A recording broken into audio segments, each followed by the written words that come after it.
Welcome, dear Thriver, to Thriver TV.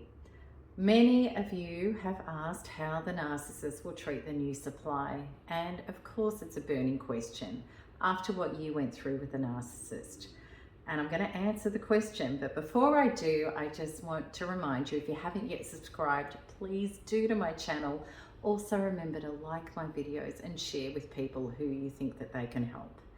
All right, so to start off, I want to, and this is going to help answer this question. This was about the narcissist in my life and how his next partner he treated differently. Because one thing is for certain, the narcissist will not necessarily treat the new person, the new supply, the way they treated you. And I discovered this, and at first it really surprised me. So the next person, the next supply after the narcissist, she contacted me telling me that all the things he was doing to her, such as he would go missing in action, he was indifferent, he showed her very little attention, and he had numerous affairs on her, which he rubbed her face in. And I was initially so shocked by this because he had abused me completely differently. With me, I could barely move or breathe without him stalking me, micromanaging me, and he was constantly harassing me with text messages and surveillance. But the thing was, as time went on, I wasn't surprised, because what I learned is that narcissists are plasticine. There's no actual real person there. They don't actually even have an identity. How they behave has very little to do with them, and it actually has everything to do with the other person that they're interacting with. Narcissists work out what is your thing that they can punish you with. And that's how they trauma bond you, and it's how they keep you hooked. So let me explain. My gripes with love partners in my past, and also the way I was parented, was about not being granted freedom and trust and being accused of things that I wasn't doing. I despised controlling, jealous behavior. And when the narcissist came into my life, he appeared so spiritual and conscious and inwardly stable and solid, and it seemed, rather than be jealous of my life and my pursuits, that he would allow them and support them and be the wind under my wings. And I felt so understood, supported. And it was like with this man, I could be free and I could shine and I could be trusted. Yet as time went on, I discovered how this had all been an act. He switched into being the most jealous, controlling and accusatory person that I'd ever had in my life. And of course, by this time, my life was enmeshed with him. I'd already decided that he was my life partner.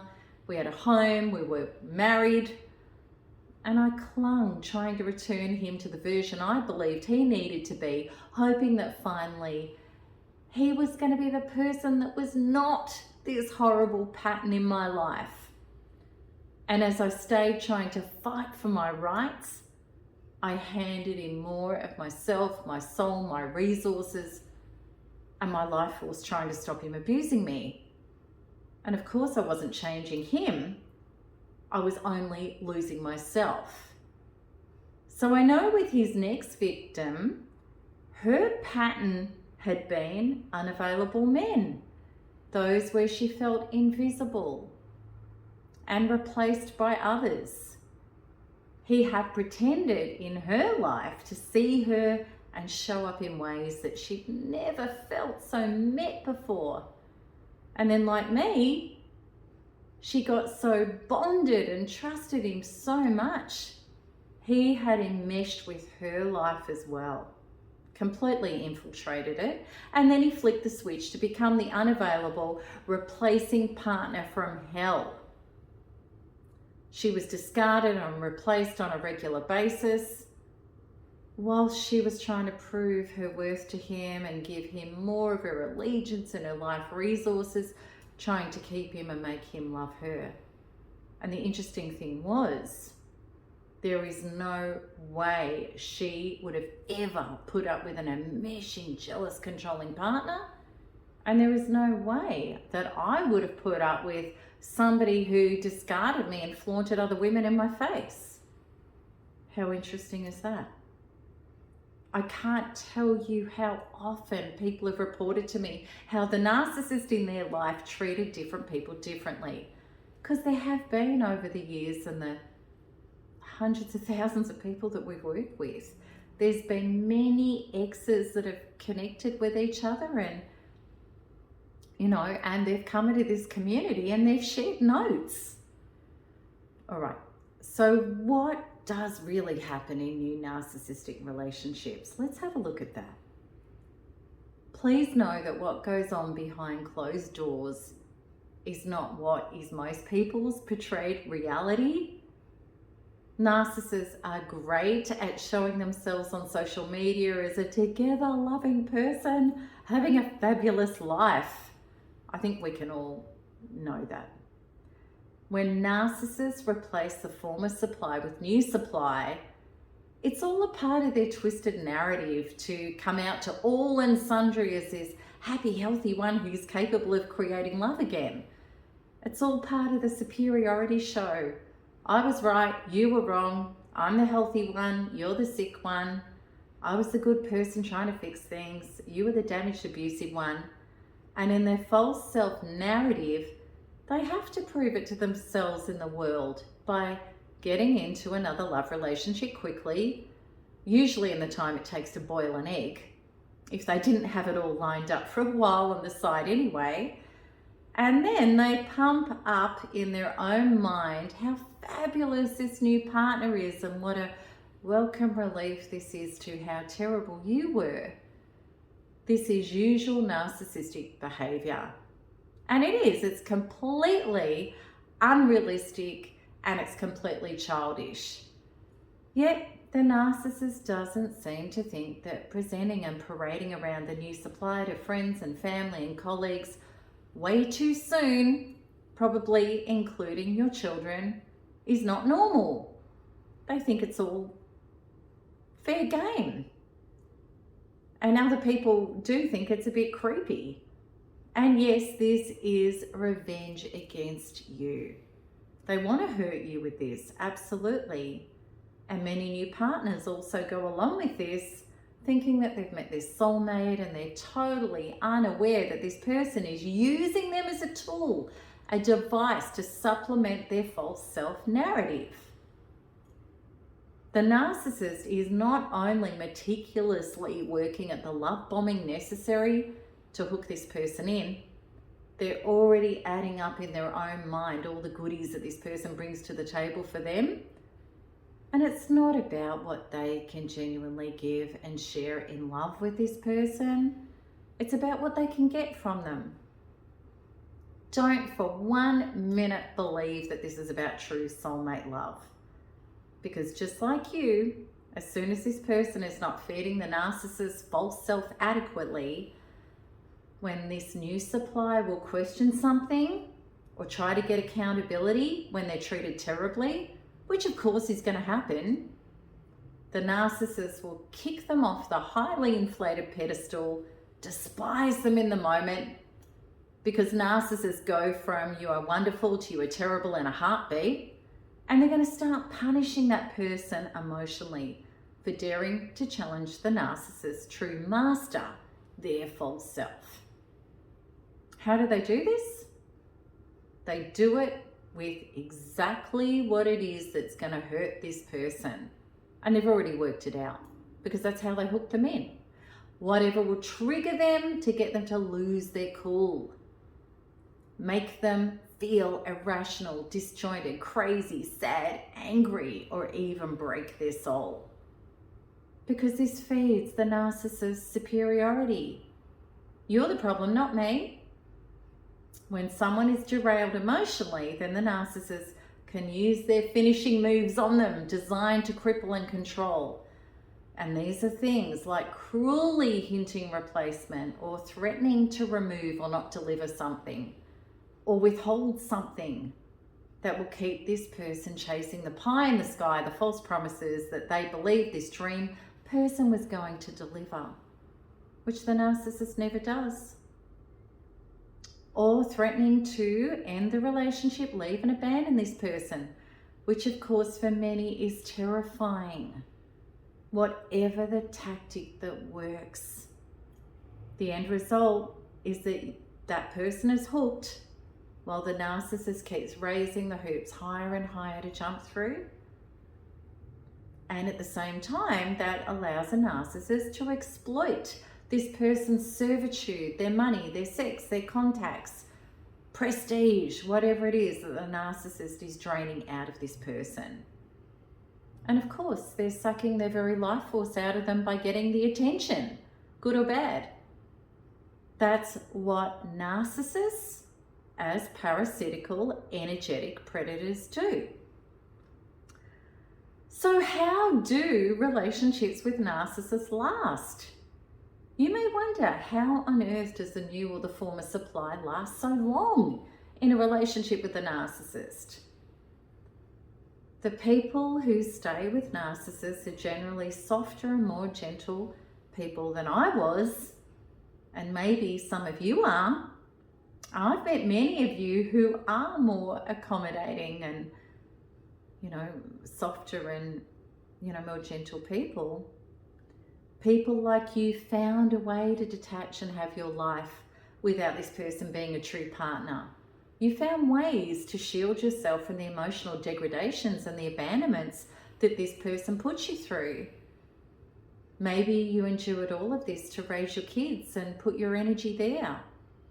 You may have suspected or even known that the narcissist, at the very least, was getting attention and excitement elsewhere, possibly including sexual relationships that you knew about or convinced yourself that you didn't want to know about, or believe, no, that's not happening.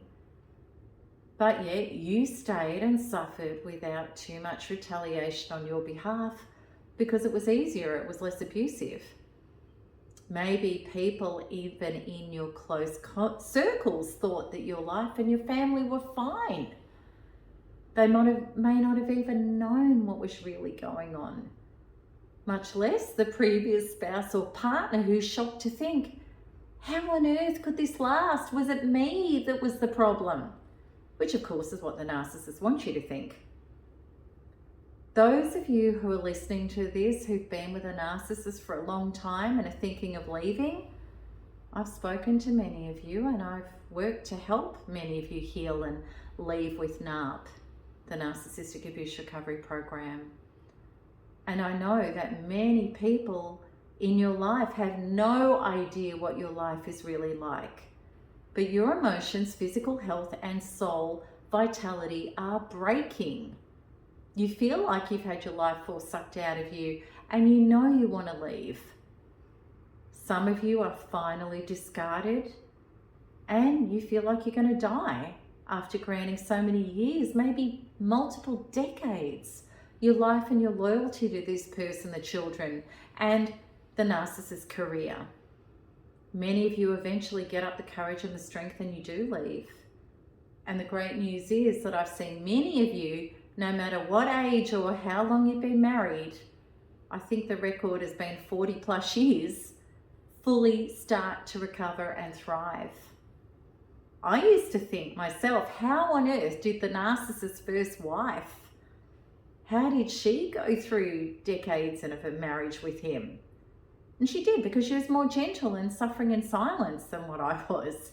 He had numerous affairs and then he left her for his second wife. I was his third. All right, so in conclusion, many people have asked over the years, was I the problem? Would the narcissistic person have changed if I was more healed and, not as defective myself? The answer to this is the narcissist would not have been different, because a narcissist is a narcissist, but you would have been different. You would not be in a relationship where you were continually invalidated and emotionally abandoned and set upon and regularly replaced, discarded and exploited. Please do not think for one moment that the narcissist is going to have a true relationship with the new supply.